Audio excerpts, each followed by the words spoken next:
Since this is a video about people that hate card flicking, I promise I won't play the actual sound. Instead, let's pretend flicking produces the gilded goose sound effect.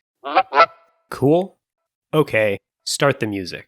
A year ago, I released Why Flicking Feels So Good. The video was an exploration of card flicking, a common fidget among tabletop game players. They idly shuffle the cards in their hand, producing a quick, snapping sound.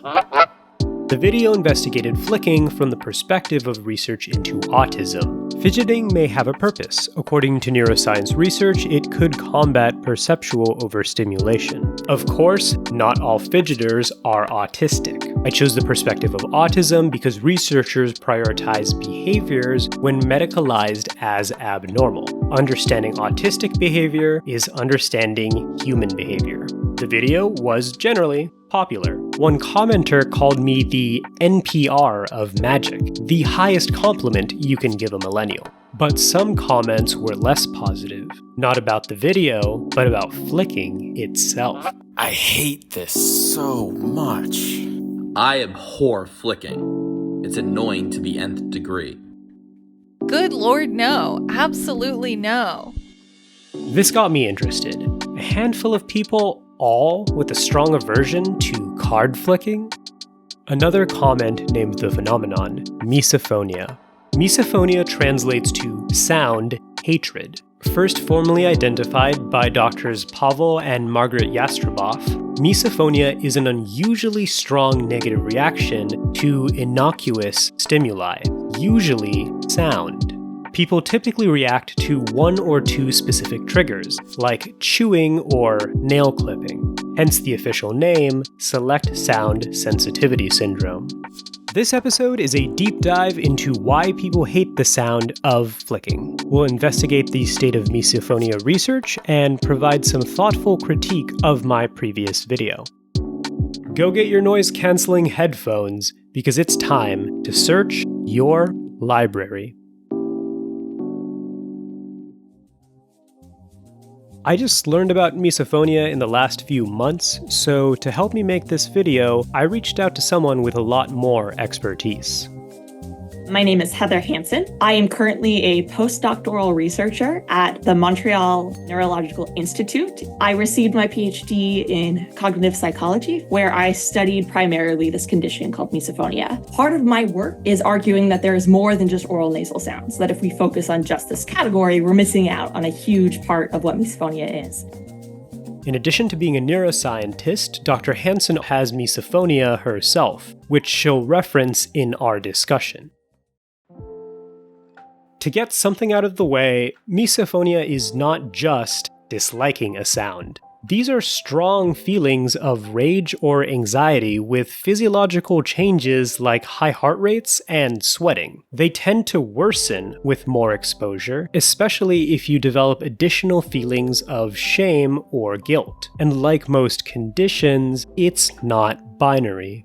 People experience misophonia a little bit, even, in the general population. Where it kind of gets clinical here is where it starts to actually impair your life. Folks will report ending relationships because their partner will make noises that bother them, not being able to hold down a job. 1/5 of misophonic participants reported thoughts of suicide because of their misophonia. For folks with severe misophonia, it can get to that point. If flicking is annoying to you, that may be a mild form of misophonia. At the same time, this can be a serious condition. While magic may not be as central to your life as relationships or jobs, if you can't play because others are flicking, that could seriously impact your social world or force you to give up a hobby that brings you joy. We name conditions to describe this impairment.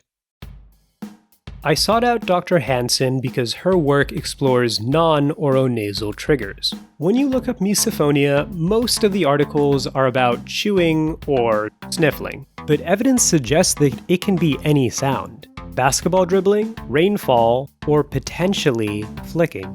This made me wonder, what are some of the things that make a sound more likely to become a trigger? That repetitiveness I notice a lot in onset, and then there's a period of silence. commonly human-produced kind of sounds. It is often going to be a sound produced by someone close to you. People will report that they remember misophonia occurring in childhood or adolescence. Control is a big aspect of this. So like when you are a kid into your parents' house, you're in an environment you can't really escape. Sounds will be more bothersome if you are in a state of stress yourself. So you're studying for a test, and that's when you really notice the sound of someone scraping, the lead pencil against paper.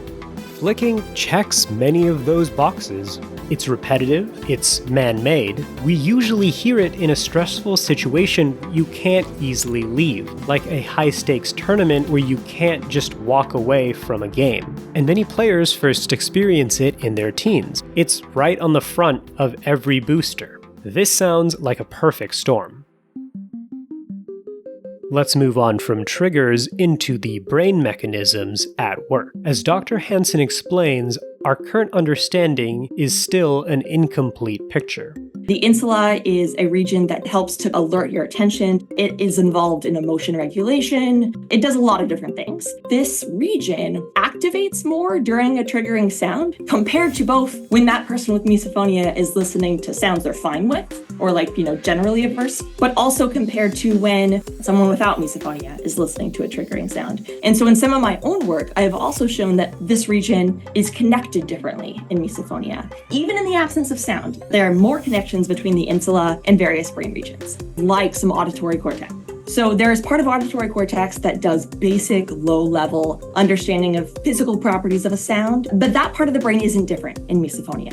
People with misophonia are processing physical properties of the sound in the same way. Not loudness, not pitch, like that kind of stuff. Instead, it's the higher level cortex, the part of the auditory cortex that does things like processing of what the stimulus is. It does like speech processing and figuring out like language and what people are saying and that kind of thing. It's that area that tends to show these connectivity differences in misophonia. One of the things I would like to study is whether or not you can see misophonia develop. Maybe these connections slowly kind of get bigger over time. We don't really know. Stay tuned for that. I want to highlight something there. This isn't about acoustics. When things are really loud or high-pitched, we react negatively to avoid hearing damage. Misophonia isn't about our hearing, it's about our top-down processing, how we associate sounds with stress and anxiety. Some also associate it with pro play, which may add additional stigma around mismatched competitiveness. One other relevant area of that neurology is mirror neurons. Mirror neurons activate both when you yourself are doing an activity and when you watch someone. One of the things that people with misophonia will often do as a coping mechanism is to mimic an offensive sound because sounds aren't bothersome when you do them yourself. If you can convince your brain, I have control over it, it often helps to kind of reduce that anxiety. Mirror neurons came out as a theory and got swept up by media, and everyone was like, oh my God, we solved misophonia. That's not how science works. Mirror neurons are super tiny. We won't know that mirror neurons are it for a while until we do some animal studies or whatnot.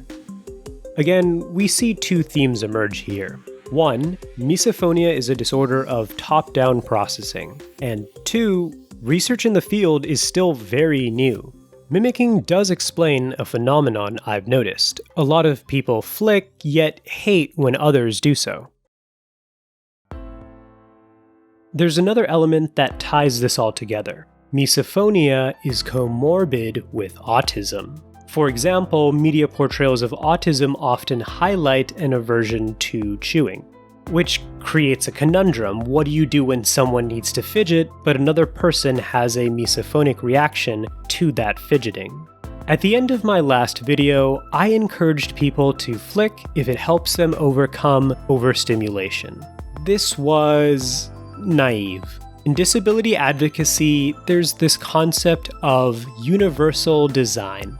The idea is that accommodations can benefit everyone. A common example is curb cuts. Curb cuts make sidewalks more accessible for people using wheelchairs, but also anyone with a stroller or suitcase. But in practice, scenarios like curb cuts are rare. Proper advocacy means understanding that needs compete. This deserves nuanced and creative navigation and may still require compromise. To that end, Dr. Hansen provided the following advice for navigating life with misophonia. When someone else is making a sound that I am finding triggering, but it is something like a fidget or a flick or something that I can tell is comforting to them. I don't want them to stop. I want them to be comfortable and in a good spot, but also I am uncomfortable with that happening. That's why some sort of common ground makes sense. Card fidgeting is acceptable, but also wearing earplugs and listening to music is okay. There is coping mechanism on both sides that's acceptable. I am more of a proponent of the preemptive negation strategy, right? So this might be an open communication with the people around you, being like, hey, just so you know, this is a thing that I experience. It's not you. When we're gonna have a meal together, let me put on my favorite TV show or let me put on some background music. I spoke to a judge who confirmed that special accommodations are available to players with organizer permission. Still, there's limited communication about these policies, and other players may assume cheating. In the greater world, misophonia is still largely the stuff of podcasts and niche hobby YouTube channels. Awareness is spreading, which may help victims as others become more understanding. The research world has also started investigating treatment. As far as whether there's actual therapies and whatnot that work, that is still an active area of research. But I know some folks have done studies on cognitive behavioral therapy, restructuring how you're viewing the sound. And one kind of cool, maybe trick in particular, the identity of a sound matters. If I play you the same exact clip of chewing, you're going to be physically more bothered than if I present you that same exact auditory stimulus, but with like someone walking through mud. That physically leads you to a reduced reaction. I would be skeptical of research that comes out that says we fixed it, we found it, we figured it out, we know the cause, we have the cure, any of those types of really strong claims. We still need way more research into what this disorder actually is before we can confidently start to claim cures and causes. So what is actually being done to further the field? One major step is to start giving researchers tools for better experimentation. This isn't easy. When any sound can potentially be a trigger, it's hard to agree on negative, positive, or even neutral sounds. That's where Foams comes in. I have a database called Foams that I made together with two colleagues, Dean Orloff and Danielle Benesh. We were funded by a So Quiet student research grant. Foams is the free open access misophonia stimuli. Up until that point, most folks had used like a single instance of chewing in their study or a single instance of breathing. Chewing or breathing might not be a person's triggers. It also might be not that instance of breathing. So for instance, some people are bothered by like higher pitched or lower pitched or a female version or a male version, whatever it is. But additionally, within each category, multiple examples, so that you get variation, so you get a better chance that at least one of those clips is gonna really get the misophonia reaction you want. Foams is gonna expand, we're adding more, obviously the bigger it is, the better it'll be useful. In support of that mission, as of this video's publishing, there are now 5 more stimuli in Foams. Clips of me flicking cards at various volumes and frequencies. Here's hoping they can contribute to the study of misophonia. Maybe they'll be the trigger that helps researchers study a Magic player. In summary, misophonia is a real phenomenon that could explain your aversion to flicking. It's not a hearing disorder, it's about higher-level auditory processing. And as with autism, misophonia varies in severity. Naming the disorder assists with diagnosis and research, which hopefully helps those with more extreme cases. Card flicking is a coping mechanism for some players, but also has many properties that suggest it's a trigger for others. Navigating the competing needs of our fellow players requires creativity, empathy, and a greater acceptance of mitigating strategies. I hope this video has given you a deeper insight into the brains of your fellow players. Until next time, I've been the NPR of Magic. Thank you to Dr. Hansen for sharing her cutting-edge work. Since our interview, she's become a full-time professor. Congratulations! I'd like to also thank Jen the Judge for sharing their detailed reading of the Magic rules. For those interested in learning more about misophonia, I highly recommend the Misophonia podcast or the book Sounds Like Misophonia. That's all for now. Thanks for watching. Shh!